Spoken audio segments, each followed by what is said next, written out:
Bom, galera, vamos começar então a nossa segunda videoaula que vai retratar o assunto que aborda as hiperplasias gestacionais do tecido conjuntivo, certo? Eu preciso que vocês entendam nesse momento algumas coisas básicas que já estão aqui no enunciado e que vão fazer toda a diferença. Essas lesões que a gente vai estudar hoje, elas são próprias do tecido conjuntivo, então não fiquem procurando grandes alterações, alterações que caracterizem essa lesão no epitélio. Terá uma ou outra alteração, né, epitelial, que a gente vai falar aqui, mas a característica que vai marcar aquela lesão, de fato, ela estará presente em tecido conjuntivo, certo? Alguns conceitos importantes que vocês já viram na patologia geral e agora vão aplicar na patologia aplicada, na patologia oral, certo? Vocês já sabem que hiperplasia e neoplasia apresentam uma semelhança básica em que ambas apresentam um aumento no número de células, certo? Mas existe uma diferença clássica, né, que é importante que vocês saibam. A neoplasia ela é uma massa de tecido anormal que o crescimento ela vai exceder o tecido normal, né? E é uma massa de tecido que vai crescer desordenadamente, descontroladamente, certo? A hiperplasia, a gente vê que ela é causada por um estímulo irritante, um estímulo crônico, né? Em que o fator traumático ele está diretamente relacionado, diferentemente da neoplasia, que esse fator traumático pode não estar relacionado. E assim, a característica chave que vai diferenciar uma hiperplasia de uma neoplasia é basicamente isso que está aí no seu vídeo.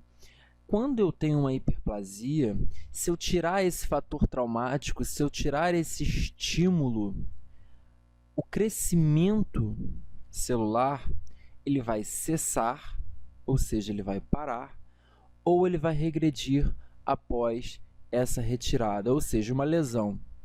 A gente vai ver uma hiperplasia fibrosa, por exemplo, associada a uma prótese, a gente vai ver os termos, né? Por exemplo, aí, um fibroma de irritação ou uma epúlide fissurada, são lesões em que o fator traumático ele está muito envolvido.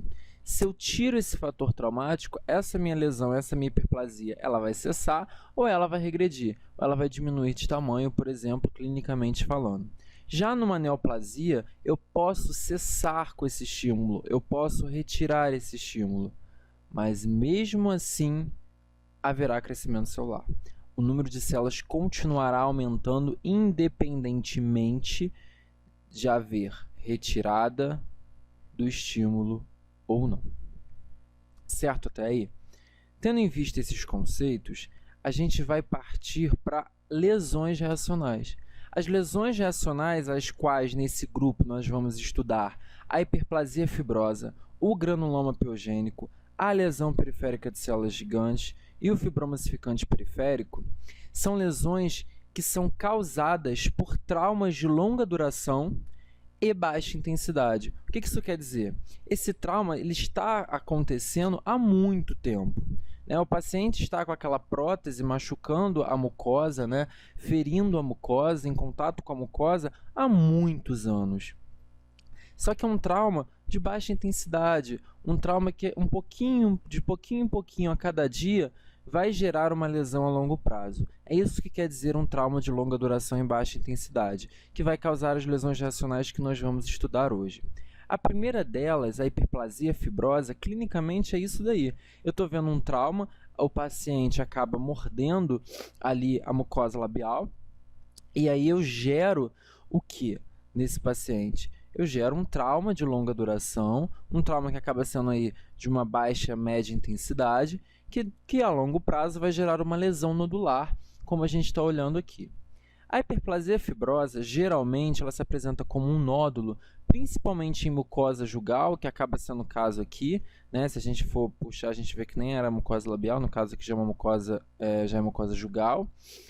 Pode ser também na mucosa labial, na mucosa lingual ou na gengiva. São os lugares de mais acometimento da hiperplasia fibrosa. Os locais que apresentam trauma, de grosso modo falando, certo? Vocês podem encontrar nos livros, principalmente no Neville, várias nomenclaturas para hiperplasia fibrosa. Fibroma, né? Fibroma traumático, fibroma de irritação, hiperplasia fibrosa focal. A questão é, todas elas a gente pode colocar dentro desse grupo de hiperplasia fibrosa, que se originam através de um trauma crônico, né, que vai gerar uma resposta. E que resposta seria essa? Uma formação muito excessiva de tecido conjuntivo fibroso em resposta a esse trauma. Então eu tenho um trauma e o meu tecido conjuntivo que está ali logo abaixo do epitélio vai responder a esse trauma, produzindo muito mais fibras colágenas, produzindo muito mais tecido conjuntivo em resposta àquele trauma. Certo? Então, histopatologicamente, eu já coloquei aqui no quadrinho as características que você tem que ter em mente, que vocês aí têm que saber. No epitélio, gente, eu posso ter hiperqueratose e eu posso ter acantose, mas não necessariamente são alterações que vão marcar essa lesão. Várias lesões vão apresentar hiperqueratose. Quando eu falo de hiperqueratose, vocês têm que lembrar que é um aumento da camada de queratina. Queratose, né? Queratina. Então, quando eu tenho uma hiperqueratose, eu tenho um aumento dessa camada de queratina. E a acantose, eu tenho um espessamento da camada espinhosa do epitélio. Essa camada espinhosa ela acaba aumentando um pouco o número de células, ficando um pouco maior, e a gente vê uma camada mais espessa, que é a qual eu chamo de acantose. Esse fenômeno eu chamo de acantose. Então, eu preciso que vocês entendam o quê? A hiperqueratose e a acantose, ela vai acontecer em várias lesões. Ela não determina uma hiperplasia fibrosa. Estou no microscópio, estou olhando a lâmina, ou tem uma hiperqueratose e tem uma acantose. Isso aqui é hiperplasia fibrosa? Pode ser. Como que eu vou saber? Eu tenho que ir para o tecido conjuntivo e ver se de fato ali houve uma proliferação, houve uma hiperplasia de tecido conjuntivo fibroso, que é uma das características que a gente tem que encontrar necessariamente no conjuntivo. Um adendo aí que é importante, vocês precisam saber. Esse tecido conjuntivo ele pode apresentar-se inflamado, com uma infiltração inflamatória, com uma infiltração crônica, aí, né, com infiltrado inflamatório crônico, composto aí de linfócitos principalmente. O que eu preciso saber nesse momento? Se o meu tecido conjuntivo apresentar inflamação, o meu diagnóstico final será de hiperplasia fibrosa, porém, não só hiperplasia fibrosa, será uma hiperplasia fibrosa inflamatória, porque nesse conjuntivo apresenta infiltrado inflamatório crônico. Isso é importante, porque quando a gente olha para um laudo e observa hiperplasia fibrosa, quer dizer que não havia inflamação. Porque se houvesse inflamação, nós teríamos que colocar como hiperplasia fibrosa inflamatória. É o que a gente está vendo aqui nessa lâmina, nesse exato momento. Eu tenho um epitélio que ele está com uma acantose, né? Eu tenho um espessamento da camada espinhosa nesse epitélio. Observem aqui o mouse passando, ó. Tem uma hiperqueratose, e aqui eu estou vendo células nessa camada de queratina, então eu tenho uma hiperparaqueratose, né? São conceitos que vocês já trabalharam nas aulas, e eu estou vendo aqui com a setinha, aumentando um pouquinho mais, vários foquinhos de inflamação crônica, composta principalmente de linfócitos. Ou, estou vendo inflamação, como que vai ser chamada essa lesão? Hiperplasia fibrosa inflamatória. Isso é muito importante, vocês não podem errar, vocês não podem deixar de saber. Certo? Vamos à segunda lesão, granuloma piogênico. Clinicamente, o granuloma piogênico, ele aparece assim, né? É uma lesão feia, né? Que a gente olha assim e fala, nossa, mas ele tem umas características bem próprias dele. Ele é muito comum em gengiva, né? Ele pode ocorrer assim, em qualquer localização da boca, mas ele é mais comum na gengiva, principalmente a gengiva inserida anterior, né? Ele pode ser essa massa, uma massa, né? Ela pode ser lobulada, ela pode ser plana. Isso vocês vão estudar direitinho o que significa cada conceito desse na estomatologia no próximo período. Mas o que eu preciso que vocês entendam eu tenho uma massa, principalmente em gengiva, mas podendo acometer toda a cavidade oral. E normalmente essa superfície ela se apresenta ulcerada, né? E ao toque geralmente os granulomas piogênicos, eles sangram, né? A característica é descrita como sangramento ao toque. Tudo bem?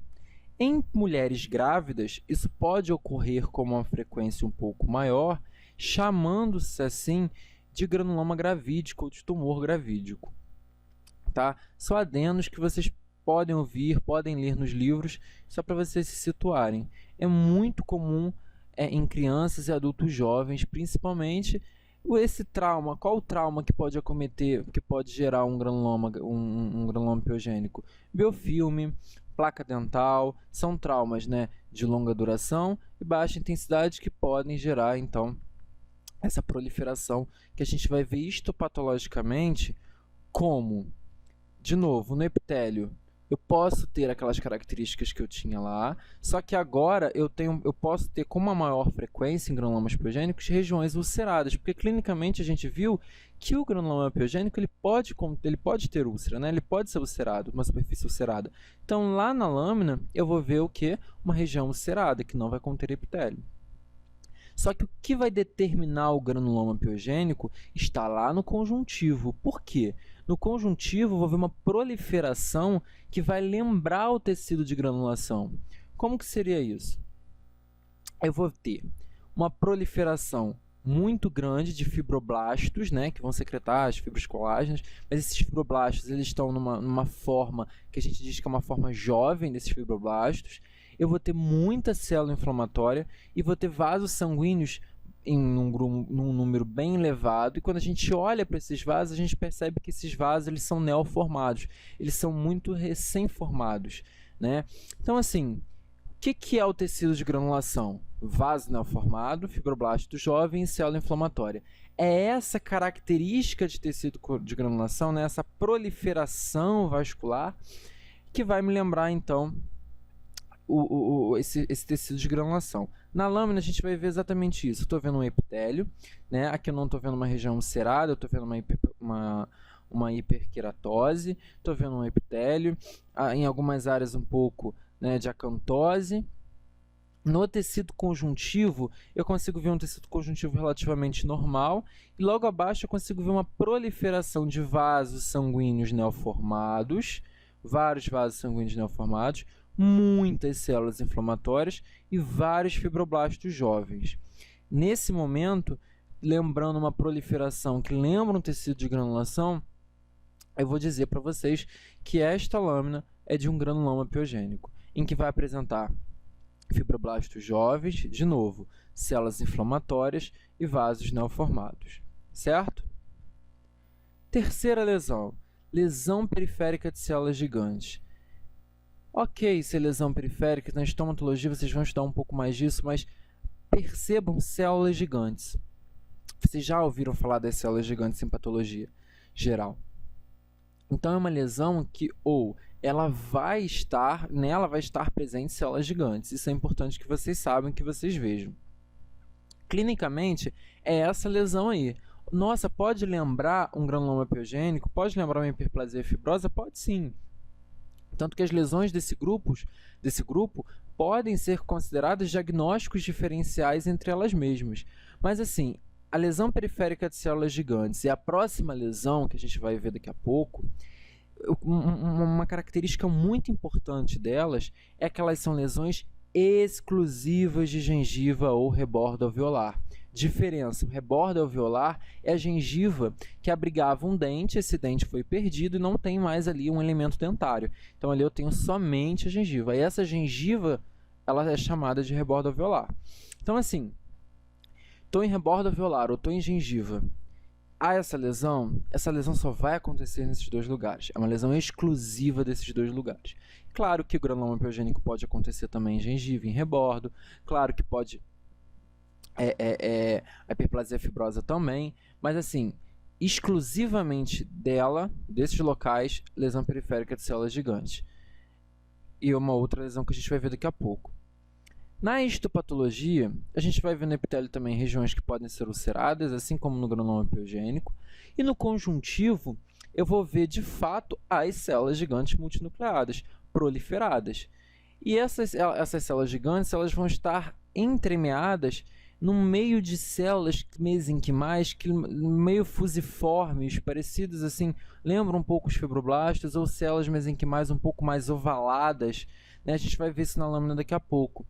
E outra característica marcante é o que? Existem áreas de hemorragia e existem áreas que essa hemorragia, por ser áreas de rica hemorragia, né, as hemácias elas sofrem degradação e o produto da degradação dessa hemácia seria a hemosiderina. Então a gente acaba vendo muita hemosiderina também. Então são características próprias dessa lesão. Na lâmina, como que eu vou ver isso? Eu estou vendo um epitélio, esse epitélio está um pouco estranho, eu tenho uma hiperkeratose ali, que acaba sendo do tipo para. Estou vendo um epitélio que tem até uma acantose. Mas se eu olhar para o conjuntivo, eu vejo estruturas muito semelhantes aqui onde o mouse está passando, que são o que? Essas estruturas? Células gigantes multinucleadas, certo? Aqui, se a gente vê, há umas áreas mais acastanhadas. Essas áreas mais acastanhadas são os pigmentos de hemosiderina. Se eu olhar aqui no maior aumento, ó, eu vejo as células gigantes que as setinhas estão mostrando para vocês, essa proliferação. Aqui numa outra lâmina também, várias células gigantes. E percebam várias áreas de hemorragia aqui, que são essas bolinhas vermelhinhas, né, que são compostas de hemácia. O produto dessas hemácias eu vou ver aqui, ó, que são esses pigmentos acastanhados, que são os pigmentos de hemosiderina. Tudo bem?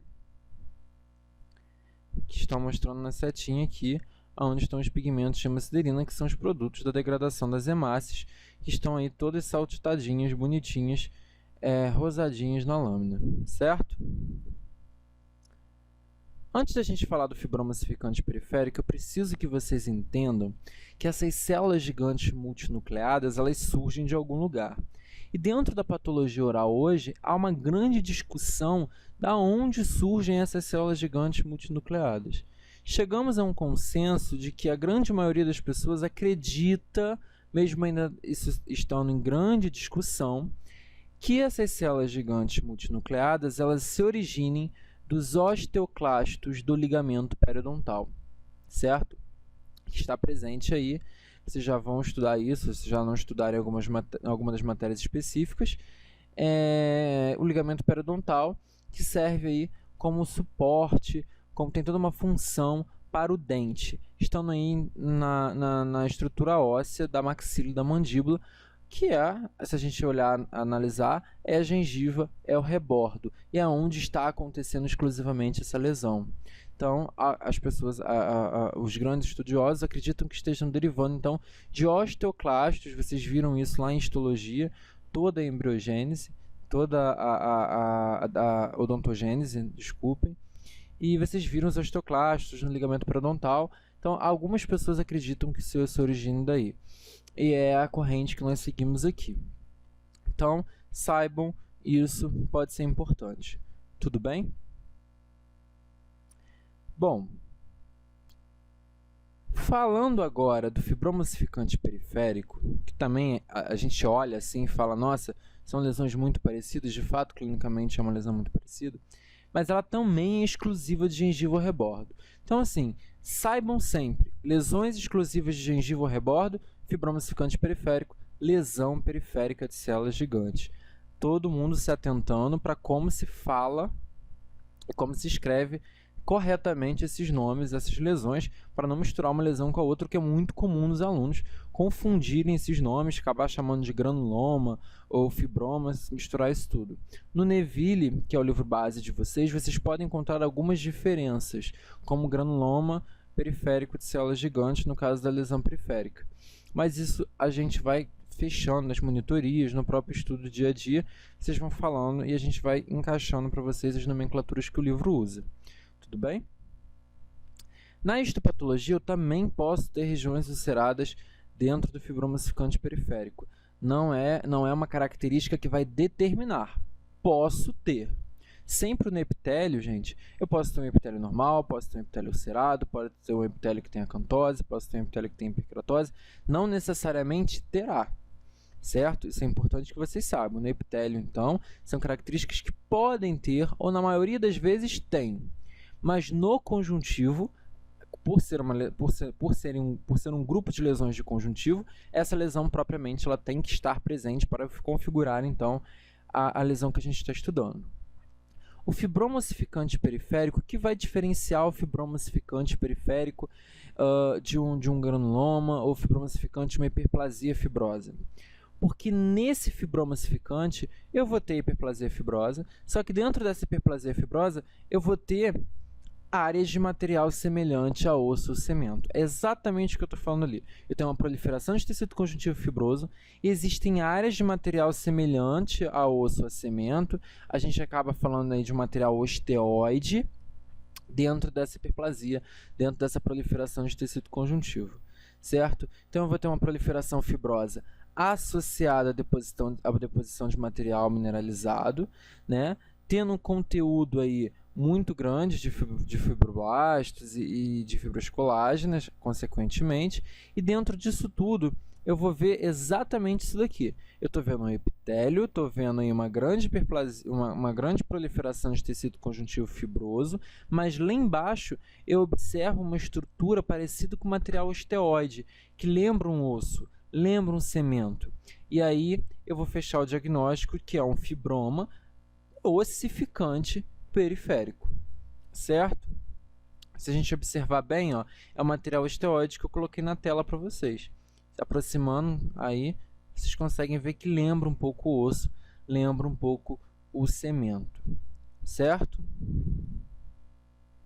Bom, gente, essa videoaula é basicamente simples, são lesões rápidas. Eu preciso que vocês foquem em nos conceitos que a gente falou, saibam sempre que as características que vão determinar o diagnóstico estarão neste grupo de lesões no conjuntivo. As alterações de epitélio podem ou não estar acontecendo, não de fato irão acontecer, e sempre tentar associar o máximo que vocês puderem as características faladas aqui com as características que vocês irão ler nos livros e as características que os professores disseram em sala. Bom, curtam nossa página no Facebook, acompanhem a gente lá no Instagram. Qualquer dúvida é só mandar um e-mail para a gente que a gente resolve rapidão. Podem comentar aqui embaixo também do vídeo, não tem o menor problema.